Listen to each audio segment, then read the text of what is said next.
Hola de nuevo, yo soy Laura Castro y esto es Después del Miedo. Es el capítulo 4. Sí, el abogado. Habíamos quedado en suspenso desde el capítulo 3 y pues les vengo a confirmar que sí, le hice caso. Pero no en ese momento. En ese momento se fue el príncipe y nos quedamos todos como hablando de la situación y preguntándome qué iba a hacer yo. Y pues dije, nada, aquí empieza una nueva vida, vámonos a celebrar. Y nos fuimos después del cumpleaños, los más cercanos, a un sitio a celebrar y pues el abogado ni corto ni perezoso me agarró la mano y me dijo, camine y por fin yo llevaba muchos años sin sentirme protegida, cuidada, guiada pues por un caballero y pues se sintió hasta rico. El caso es que el abogado había llegado unos meses antes a la iglesia, él asistía a otra iglesia, y lo presentaron en el atrio como el soltero más codiciado. Él y yo no teníamos nada en común, pero pues yo sentada al lado del príncipe se alcancé a pensar como qué rico para la mujer que este hombre pueda amar bonito. Es un niño de la casa de sus papás, crecido en cuna cristiana, le tiene temor a Dios, pues qué malo puede pasar, qué rico. Incluso preguntaron en ese momento, ¿y quién de aquí podría ser la esposa?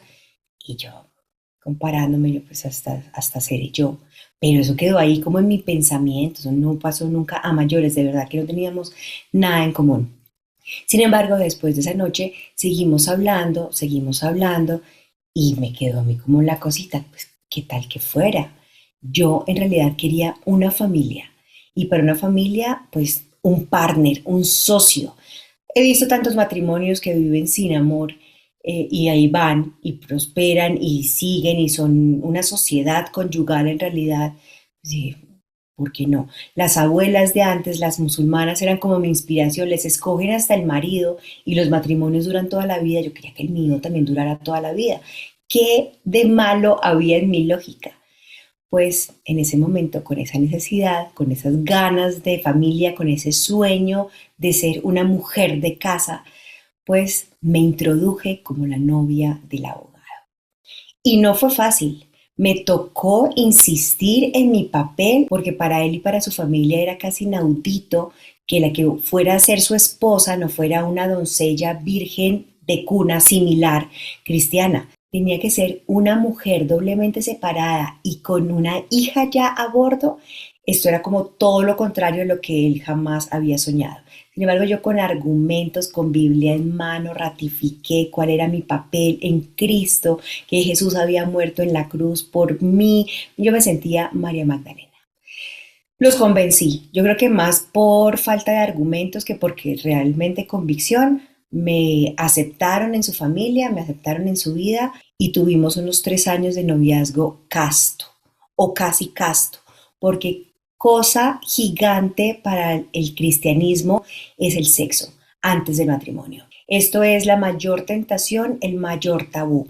Y yo con esta maña de cogerme todo tan literal, pues en 2 oportunidades ahí como que nos sobrepasamos, pues yo me sentía como la peor mujer, motivo de tentación, lo hacía caer en pecado, yo misma pecaba, me sentía lo más vil y ruin para llegar llorando a la iglesia a pedirle perdón a Dios por haber caído en la tentación. Para él era como más fácil asumir que no había pasado y seguía la vida como normal, pero yo sufría con el tema.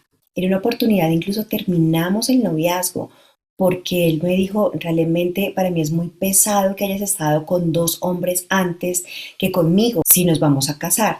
Y yo más ingenua que le dije, ¿y por qué crees que son dos?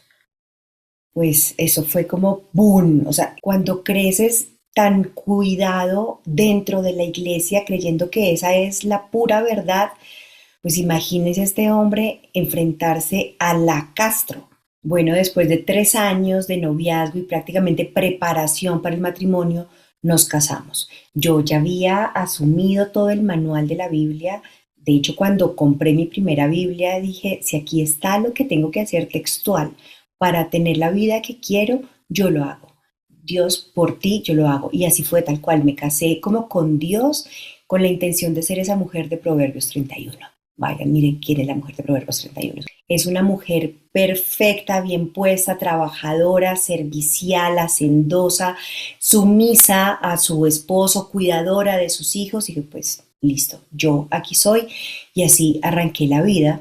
No me hacía cada vez más joven, así que empecé a buscar mi bebé, mi bebé, mi bebé. Sabía que él quería tener hijos. Yo anhelaba tener otro hijo para criar con un hombre al lado y casi que con reloj, con hora y día recetada por el ginecólogo, pues tú, quedé embarazada finalmente y cuando cumplí 40 años nació Antonia. Un 25 de diciembre a las 5 de la mañana rompí fuente y se vino la niña casi un mes antes de lo esperado. Y esa es ella, es intrépida, fuerte, todo lo que yo hubiera querido ser a esa edad si no hubiera tenido tanto miedo de la vida. Sophie, por su parte, conoció al abogado y a esta relación cuando tenía entre 9 y 10 años, así que ella también le hacía ilusión la iglesia, le gustaba ir a la iglesia y tener una figura de autoridad en la casa, pues también decía como que qué rico, estamos acompañadas. Y así habíamos empezado, pero cuando ya nació Antonia, era una niña de 14 años que ya cuestionaba y veía diferentes muchas cosas. Y ahí empezaron como a rayar un poquito con el abogado. Sofía siguió creciendo y ya de un momento a otro dijo, yo no quiero volver a la iglesia. Y el abogado, pues vas y punto. Y empezaron nuestros conflictos. Cuando creces convencido de que eres una autoridad en tu hogar por el simple hecho de ser hombre, es muy difícil tener las herramientas para conciliar, para de verdad proteger no solamente con límites, sino como para contener emocionalmente, para guiar, para hablar. Y las discusiones terminaban porque la Biblia lo dice y punto. Y empecé a quedar ahí metida en ese sándwich. Él también quería proteger a Antonio de las diferencias de pensamiento de su hermana. Mejor dicho, se empezó a hacer un salpicón y ¡pum! Llegó la pandemia. Y prácticamente después de esa semana de simulacro de cuarentena, nosotros nos fuimos los cuatro para Fusa, donde estaba mi papá y Alicia, y estábamos en el paraíso. Allá íbamos a tener aire libre, Antonia, un terremotico de 2 años, pues felices allí, íbamos a estar acompañados, nos fuimos. Sin embargo, el aire libre, la compañía, no tenernos que preocupar ni siquiera por el mercado de la casa porque mi papá suplía todo, no nos salvó del tedio. Tengo el recuerdo vivo de estar barriendo la casa, mirando por la ventana y decir en qué momento se acaba el mundo. Parecía hasta buen negocio porque yo ya tenía una familia que era lo que quería. Tenía un esposo, que era lo que quería, pero era completamente infeliz. Tenía una vida muy aburrida. Entre nosotros la poquita pasión que se podía generar se terminó de morir cuando algún día se me ocurrió proponerle que inventáramos algo, que le pusiéramos como más picante a nuestra intimidad y me saltó todo mi pasado y mi recorrido en la cara, entonces desde ahí me tuvo que quedarme callada y someterme prácticamente a prestar mi servicio. El ambiente familiar también era muy cansón porque entonces eran esas discusiones, las cantaletas, Sofía ya con 16 años lo cuestionaba todo. Sofía era feminista, por lo cual renegaba el por qué tenía que someterme y someterse ella a la autoridad de un hombre por el simple hecho de ser hombre. Defensora de la comunidad LGBTI, por lo cual lloraba escuchando y tratando de asimilar el discurso del pastor, explicando que el homosexualismo era detestable para Dios y que si se les permitía la entrada a la iglesia era para sacarles ese espíritu que además se nos podía pegar a todos los que pudiéramos estar al lado de un homosexual. Le encantaba disfrazarse en Halloween, era la fecha favorita del año para ella. Y le dijeron que eso era un ritual a Satanás, entonces que se le iba a meter el diablo adentro. Además le encantaba la política, entonces renegaba contra la corrupción, contra la opresión, contra el capitalismo puro. Ella era defensora del ambiente, más bien entonces medio izquierdosa. Esto era el boom, pues, en la casa con esos debates que se armaban, terminándolos simplemente porque yo digo y punto, hasta que un buen día explotaron en los peores términos, se trataron muy mal, yo tuve que intervenir claramente y la crisis tocó fondo. Sophie terminó en terapia psicológica, nosotros en terapia de pareja. A la segunda terapia le dije a la psicóloga, dime la verdad, ¿tú ves que esto tenga solución? Y me dijo, nadie va a cambiar una estructura tan arraigada. Aquí la única es que sigan cediendo. Y yo no estoy dispuesta a ceder. Él se vino para Bogotá un tiempo, yo quedé en crisis absoluta con Dios. Le peleé a Dios diciéndole, bueno, ahora sí que, ¿de quién fue la culpa? No me he portado tan bien en toda mi vida como al lado del abogado. Te he hecho caso casi que en todo y en lo que no, he venido de rodillas llorando, humillada a pedirte perdón. Dejé atrás mi rebeldía, me traté de convertir en esa mujer de Proverbios 31, me aprendí a conformar con lo que hubiera, quedarme callada y a estar al lado de mi esposo. ¿Y ahora qué? El mundo seguía sin acabarse. Yo decía, ¿cómo voy a salir ahora al mundo con 3 divorcios? No puede ser. Suficiente había sido antes la vergüenza con mi familia, con mis amigos, para ahora tener los ojos de toda una iglesia encima y a él tanto que le habían advertido que no se metiera conmigo porque sabía que le venía un divorcio y él no iba a soportar un divorcio. Yo cómo iba a volver a la realidad. Ahora no con una, sino con 2 hijas, fue la crisis de fe total. Hasta que un buen día yo sentí claramente como Dios me dijo, a mí sácame de esa, te metiste en esta solita. ¿Cómo se te ocurre que yo voy a querer cambiar mi propia creación si me he divertido contigo todos estos años? Decidiste tú solita este camino y ahora me vienes a echar la culpa a mí. Y para mí fue como un ¡fua! Y estando en esa crisis de fe, un fin de semana cualquiera, llega el abogado nuevamente a Fusa pidiendo una tregua. Me dijo que quería hablar con Sophie, pero que necesitaba un testigo y le dije, me declaro impedida, yo voy a estar siempre al lado de mi hija. Entonces le pedimos el favor a Alicia de que ya fuera testigo de esa conversación. Yo me quedé aislada, la verdad no quería más conflicto y durante los 2 días siguientes de ese fin de semana, Alicia me preguntó varias veces, ¿ya hablaste con el abogado? Y yo no nada y no quiero ni preguntar. Sofía me miraba siempre como con ojitos de, como con un temor, como con ojito lloroso, como con una tristeza, una nostalgia.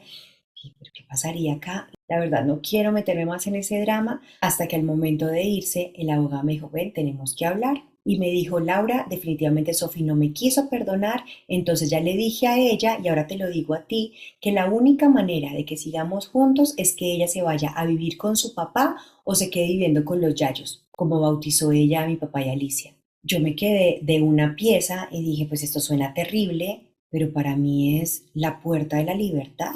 Yo no voy a perder este papayazo, de aquí salgo facilito. Tan pronto él se fue, hablé con Sophie, ella incluso descansó en lo más profundo de su corazón, tenía un miedo de que de verdad yo la fuera a dejar atrás, pero estás loca, estás completamente loca. Y así un buen día cogí mis 2 niñas, les dije a mi papá y a Alicia, me devuelvo a Bogotá, me voy a separar. Mi papá me dijo, Laura, te vas a morir sin que nadie te pase un vaso de agua. Cuando me esté muriendo arreglo, pero en este momento no tengo más alternativa, eso es lo que voy a hacer. Llegamos a Bogotá, le comuniqué al abogado, me dijo, listo, pero sales de aquí con la sociedad conyugal liquidada. Yo no voy a dejar mi reputación en duda como los anteriores. Te llevas todo menos esto, esto y esto. Más se demoró él en decir eso que yo tener el camión cargado con mis muebles. Esta vez no quería volver a comprar muebles y armé mi casa. Acordamos que Antonia viviría una semana con él, una semana conmigo, por lo cual cuota alimentaria y eso no habría problema, porque en eso sí no me equivoqué. El abogado resultó ser el papá más dedicado, cuidadoso, involucrado con Antonia. Y ahí estaba yo, ya me había casado por la Iglesia Católica, por lo civil, por lo cristiano y por pendeja. Porque en qué momento se me ocurrió a mí comprometerme eternamente con alguien cuando yo ni siquiera estaba comprometida conmigo. Yo estaba separada dentro de mí. Yo ya tenía un divorcio adentro. No sabía ni quién era yo, cómo podía prometerle a alguien estar eternamente por un contrato firmado cuando yo no podía ni con mi propia vida. Y es que creo que el verdadero curso prematrimonial debería ser un viaje de autoconocimiento, de sanación de todos estos traumas, heridas y creencias que uno trae ahí arraigadas y con las que pretende amar y ser amado con otro pobre humano igual de traumado que uno. Entonces entendí que el problema no es que sea ni del matrimonio, es que yo he elegido pareja desde mis traumas, traumas que salen a la luz al menor estímulo posible. Desde eso hace más de 4 años y nunca en la vida había estado tan sola como en este tiempo. en el que me he propuesto conocerme, estudiarme, sanarme, exponerme al dolor que da reconocer que ni yo misma he sido capaz de amarme como he demandado que otros me amen. Y eso suena fácil y hasta cliché, pero en realidad es una maestría la que una persona como yo, que ha crecido con tantas dudas sobre el amor, tiene que cursar si algún día pretende empatarse con un otro. Me cuesta creer que el amor tenga que ser tan racional, tan frío o tan doloroso como el que yo he tenido que vivir. Me cuesta creer que un hombre tenga que opacar o competir contra su pareja. Y para eso también he tenido que aceptar e integrar mi masculino y mi femenino, amar todo lo que soy con esta fuerza y con este poder y con esta delicadeza y con esta entrega también. Y se dice fácil, pero en la práctica, ¿cómo duele? Romper el patrón de apego, de dependencia, de la ansiedad que genera no sentirse elegida, valorada, cuidada. Pero amar, así como a vivir, solo se aprende amando y viviendo. Así que no sé cuántos golpes me daré en la vida, pero estoy dispuesta a vivirlo con todo y miedo. Bueno, hasta ese momento esas fueron mis historias amorosas y no lograron matarme. Lejos de imaginarme que estaba por reventarme toda una crisis emocional e espiritual que me llevó a mi segundo fondo y que se los contaré en el siguiente capítulo. Muchas gracias de nuevo por escucharme. Chao.